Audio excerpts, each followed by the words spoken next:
लालच का फल। 4 ब्राह्मण और लालच का फल। यदि आप मेरी चैनल में नए हो तो मेरी चैनल को सब्सक्राइब करें, शेयर करें और लाइक करें।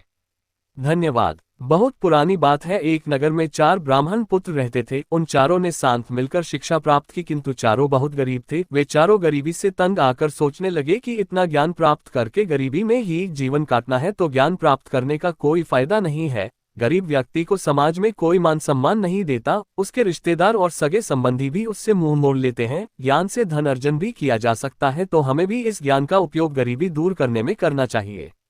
ये सोचकर वे चारों धन प्राप्त करने के लिए दूसरे नगर की ओर चल दिए। रास्ते में वे पवित्र नदियों में स्नान करते और मंदिरों के दर्शन करते हुए जा रहे थे। एक स्थान पर उन्हें आश्रम दिखलाई दिया। वे चारों उस आश्रम में चले गए। उन्होंने वहां एक योगी को देखा जिनके चेहरे पर तेज था। चारों ने उन योगी महाराज को प्रणाम किया और वहीं रुक गए। योगी ने चारों से पूछा, तुम कौन हो और किधर जा रहे हो?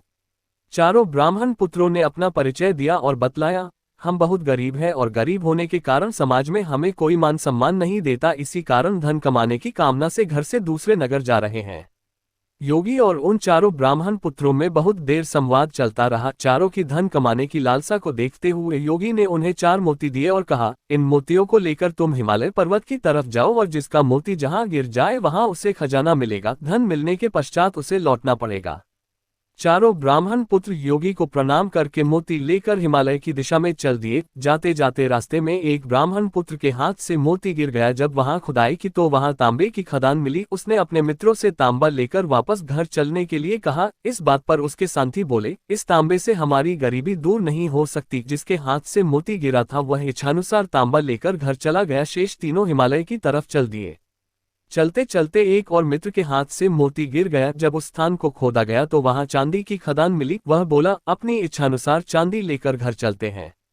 शेष दोनों ब्राह्मण पुत्र बोले, पहले तांबा मिला, अब चांदी निश्चय ही आगे सोना मिलेगा, इसीलिए हमें आगे चलना चाहिए। दूसरा साथी चांदी लेकर घर चला गया और शेष दोनों आगे चल दिए। आगे जाते समय कुछ दूर चलने पर तीसरे के हाथ से भी मोती गिर गया। जब उस स्थान को खोदा तो वहां सोने की खदान मिली। तीसरे मित्र ने कहा, अब अपनी शक्ति अनुसार यहाँ से सोना ले लेते हैं और घर वापस चलते हैं, इस सोने से हमारी गरीबी दूर हो जाएगी। चौथा ब्राह्मण पुत्र बोला, हमें पहले तांबा फिर चांदी और अब सोना मिला है, अगर हम आगे जाते हैं तो निश्चय ही हमें हीरे जवाहरात मिलेंगे। थोड़े से ही हीरे जवाहरातों से हम बहुत धनवान बन जाएंगे, हमें आगे चलना चाहिए। तीसरा ब्राह्मण पुत्र बोला, मैं तो इतने में संतुष्ट हूँ, तुम्हें अगर आगे जाना है तो तुम जा सकते हो, मैं यहीं बैठकर तुम्हारा इंतजार करूंगा। चौथा मित्र उसे छोड़कर आगे चल दिया। रास्ता बहुत कठिन था, फिर भी वह आगे बढ़ता ही जा रहा था। आगे रास्ते में उसे एक व्यक्ति मिला जिसके सिर पर चक्र घूम रहा था। ब्राह्मण पुत्र ने उस व्यक्ति से पूछा, ये चक्र तुम्हारे सिर पर क्यों घूम रहा है?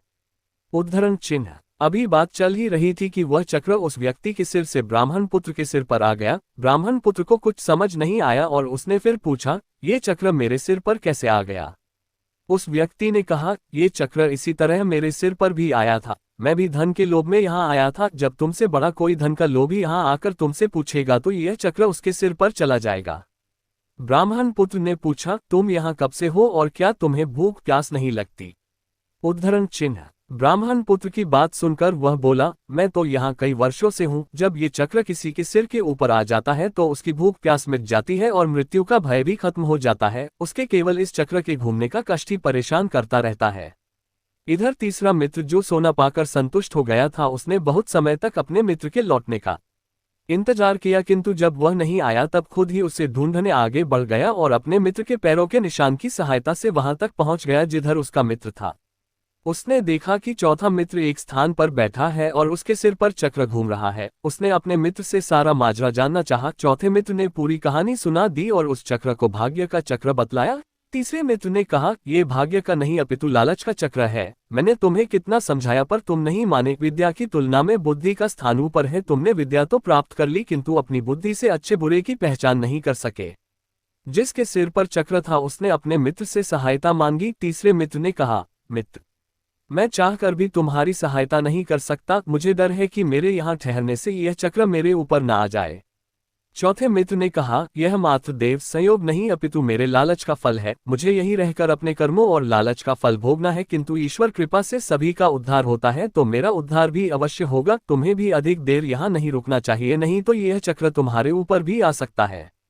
इतना कहकर उसने अपने मित्र को जाने की अनुमति दे दी और तीसरा मित्र भी अपने हिस्से का धन लेकर अपने घर लौट आया। अपने कर्मों का फल भोग कर चौथा मित्र भी उपयुक्त समय पर उस चक्र से मुक्त हो गया। शिक्षा। लालच का फल कहानी से हमें शिक्षा मिलती है कि कभी भी लालच में अंधा नहीं होना चाहिए। पूरी कहानी सुनने के लिए धन्यवाद।